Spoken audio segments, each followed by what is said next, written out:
Welcome to the class, my dear students. I hope you all are doing great. My dear students, in the last lecture, we have discussed up to Morgan's periodic table.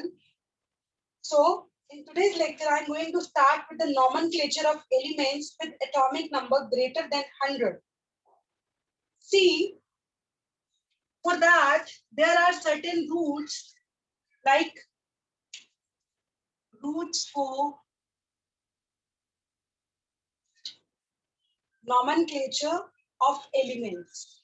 For example, it is for whose atomic number is greater than 100. If 0 is there, 2,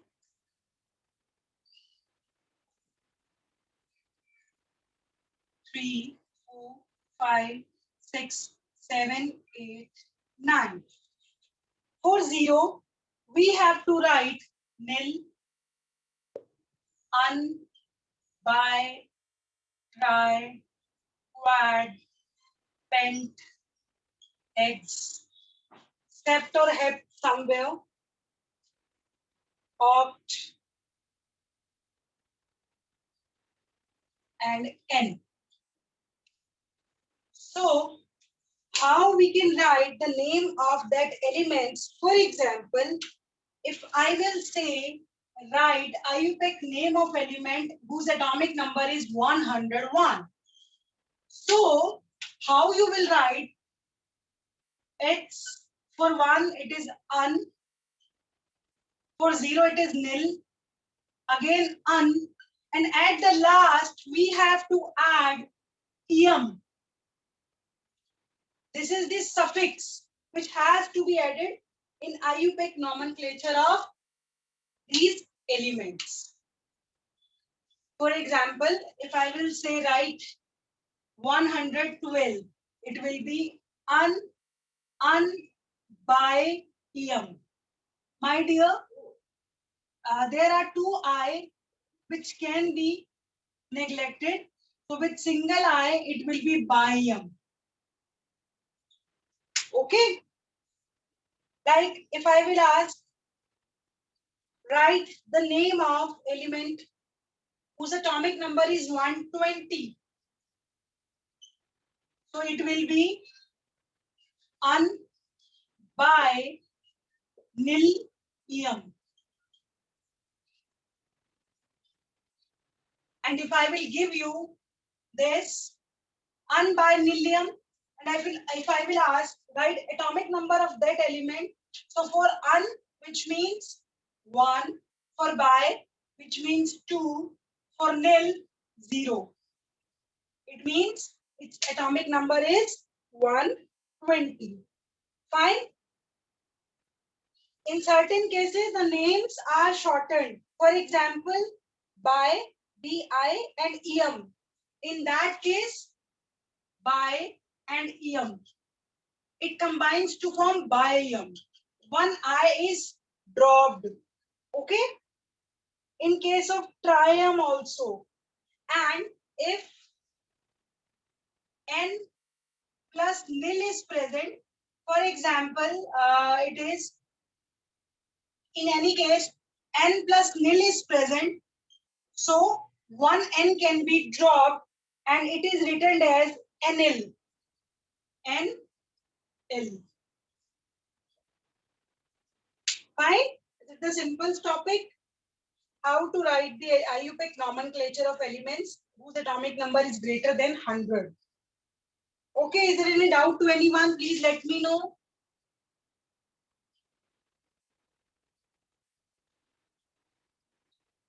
Any doubt to anyone? Please let me know.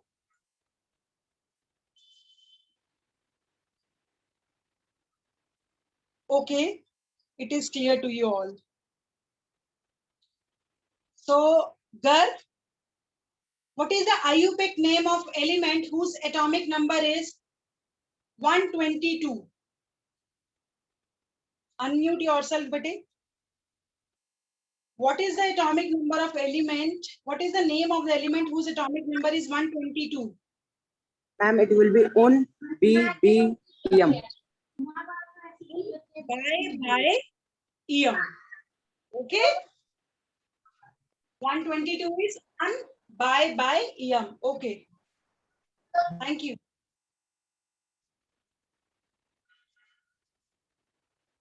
Now, I hope is it clear to you all? After that, we will discuss that how to give position to a particular element, like how to predict group, period, and block of an element.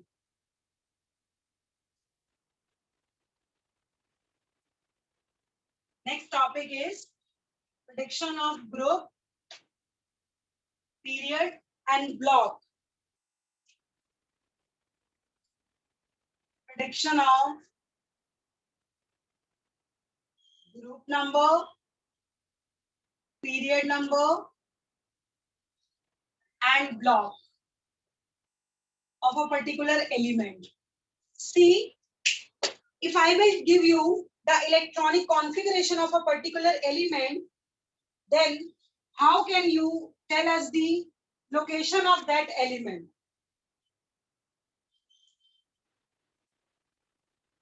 This is our topic.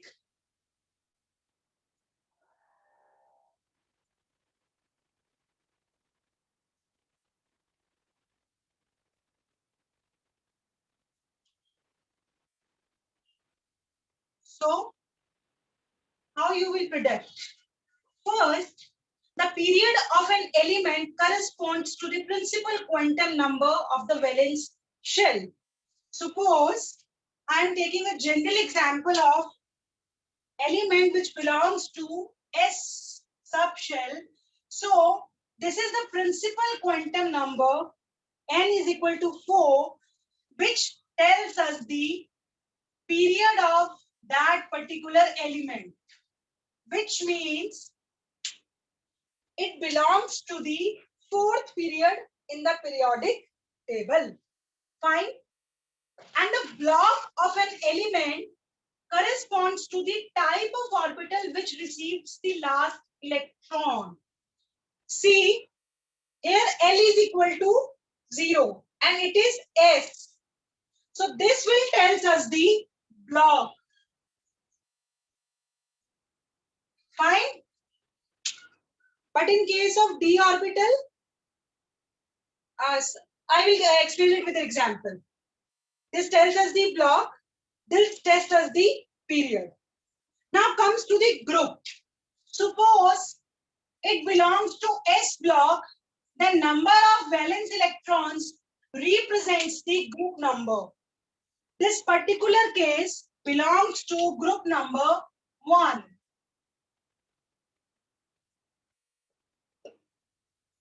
Okay, and if it will be 4s2, then it will belongs to group number 2.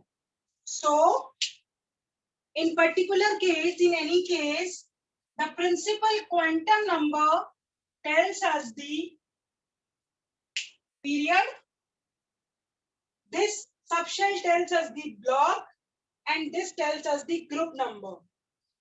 In case of P block, group number can be determined by adding the 10 in valence electrons.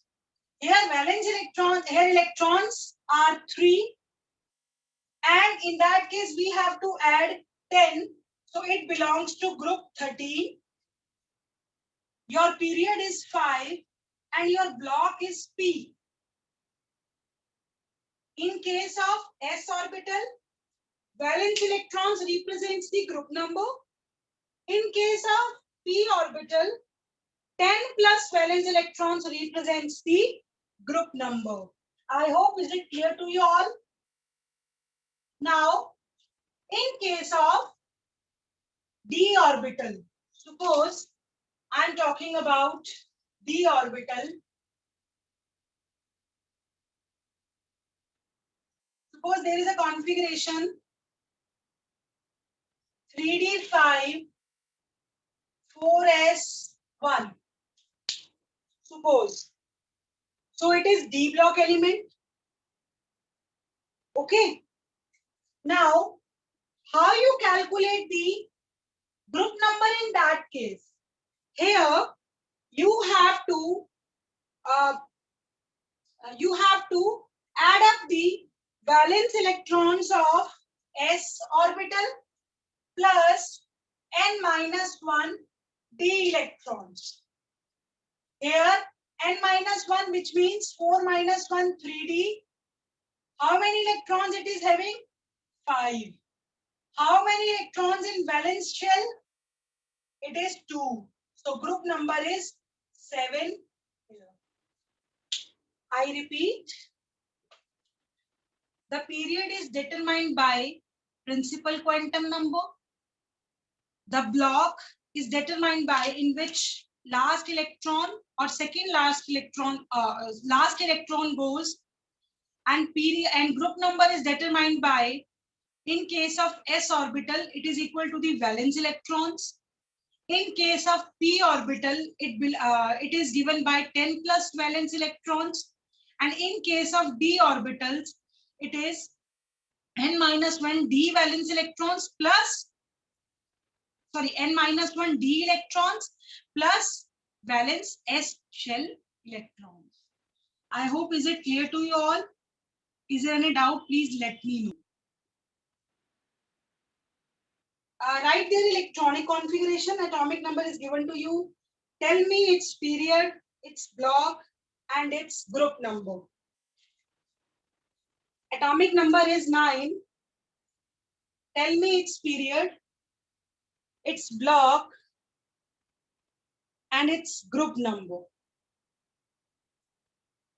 Solve it fast. Daksh, better tell me the answer. Aditya, Yes, now on your video.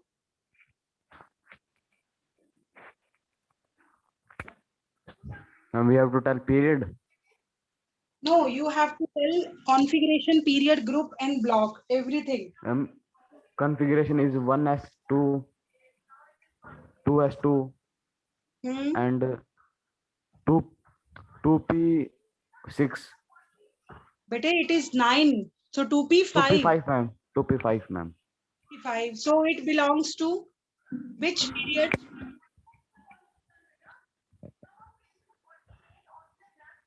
Last electron is 2p5. Fifth So period, ma'am. No, better you are getting confused. See, the configuration is what? Mute yourself. The configuration is 1s2, 2s2, and 2p5. So maximum quantum number is what? N. So n is equal to 2, which means it belongs to second period. And block is what? Block is p block. And in case of p block, how you will calculate the group number? It will be 10 plus valence electrons. Okay? So it will be valence electrons in this case are 7. So it belongs to what? Your 17 group.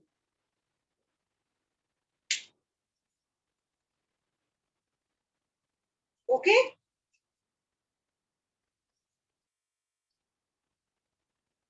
Is it clear to you all? It is fluorine, first member of group 17 family. My dear students, don't get confused with the valence electrons.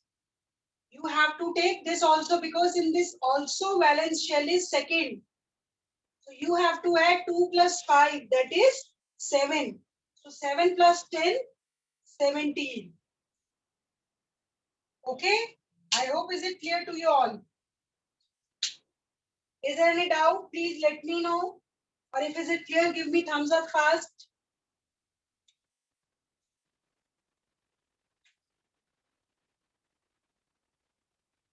Okay. Okay, bete. So I hope now if I will give you some clue related to configuration or anything, you can predict the position of element in the periodic table. I hope. Fine. Next, our important topic from this chapter is periodic properties. Very important topic. Periodic properties.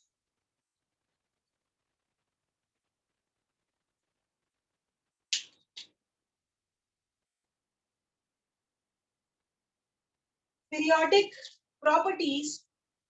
Just a minute. Periodic properties or atomic properties. Periodic means which repeats after regular interval. See, we can divide the properties of elements into two categories. First one is properties of the individual elements. Second is the property of the group of atoms. See, if we want to see properties like valency, atomic number, radius, ionic or atomic radii, ionization energy, electron gain enthalpy, electronegativity, these are the properties of a particular single atom. So now, if I want to discuss melting point, boiling point, volume, energy of vaporization, atomization, these are the bulk properties, which means it includes a collaboration or collection of a group or group of atoms. These are the bulk properties. So these properties which are directly or indirectly related to the structure of atom. The properties which are directly or indirectly related to the structure of atom is your atomic properties. Now, periodic properties, which you can say that, which is related to the structure means electronic configuration and which show a regular changes when we move from left to right in a periodic table or from top to bottom in a periodic table is your periodic properties. Periodic properties means the properties which show a regular gradation in different properties when we move from left to right in a periodic table or from top to bottom. Left to right in a periodic table, I means it is your period, and top to bottom, I mean in group. How many groups? 18. How many periods? 7. So these are the properties known as periodic properties. Likewise, atomic size, your ionization energy, your electron gain enthalpy, your electronegativity, valency, these all are periodic properties. Now we will discuss one by one in details. Okay. The first property I am going to start with is your atomic size. Very important property, that is atomic size. See, if we consider atom to be spherical and suppose this is the radius of the sphere which is represented by R. So in atom, nucleus is present and electrons are revolving. So atomic size is the distance from the center of the nucleus to the outermost shell of a particular atom. So what is atomic radius or atomic size? The distance from the center of the nucleus to the outermost shell containing electrons. Fine, is it? Now there are different types of atomic radii. It is covalent radius,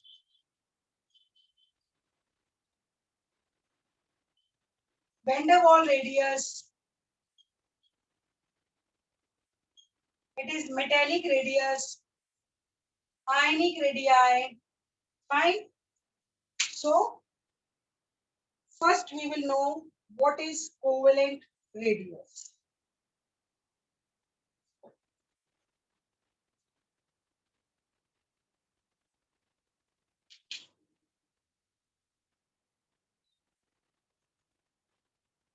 In this, first we will discuss about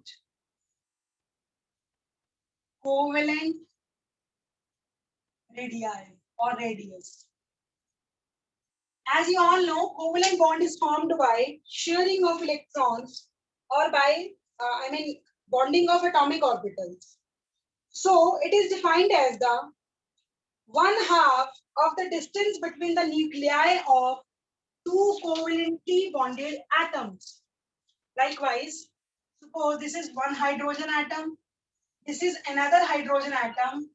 So this is the radius of this atom and it is the radius of this atom. So it will be 1/2 of the distance between two bonded atoms. It is your covalent radii. Okay. So radius of covalent is half of what? Internuclear distance, or also you can say that bond length. Fine. Suppose the radii of hydrogen molecule is 74 picometer and covalent radius will be 74 by 2, that is 37 picometer. I hope is it clear to you? Simple. The internuclear distance, the half of the internuclear distance between two bonded atom is your covalent radii. Now next is your van der Waals radius.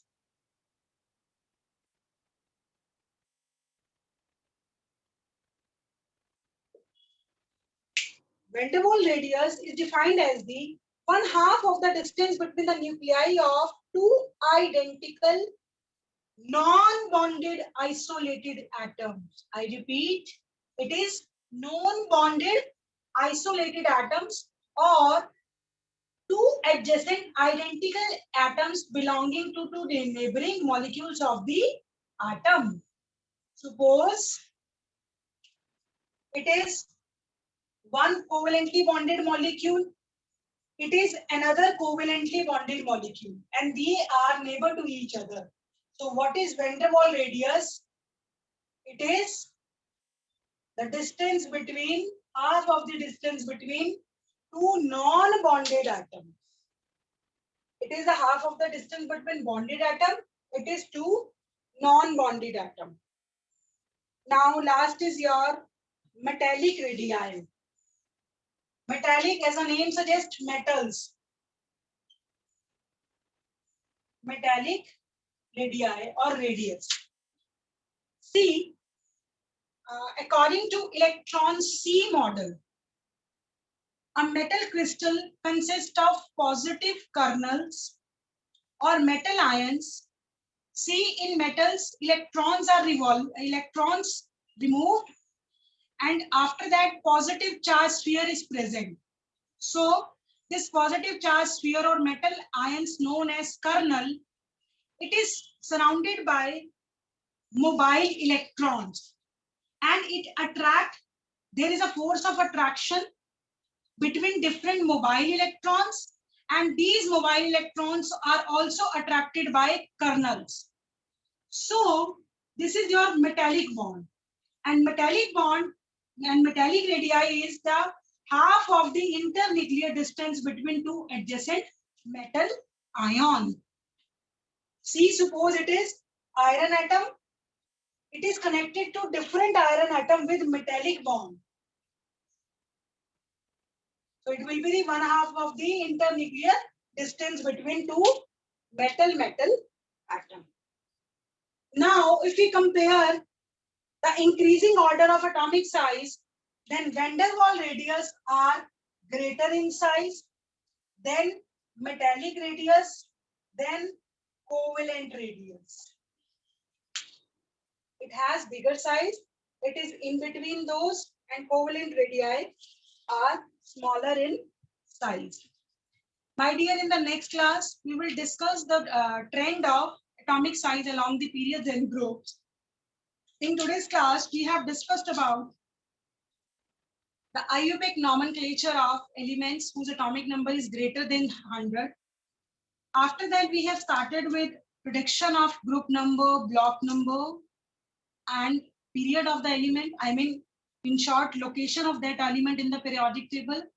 After that, we have started with periodic properties, in which I have discussed about atomic radii. I hope is it clear to you all? Is there any doubt? Please let me know.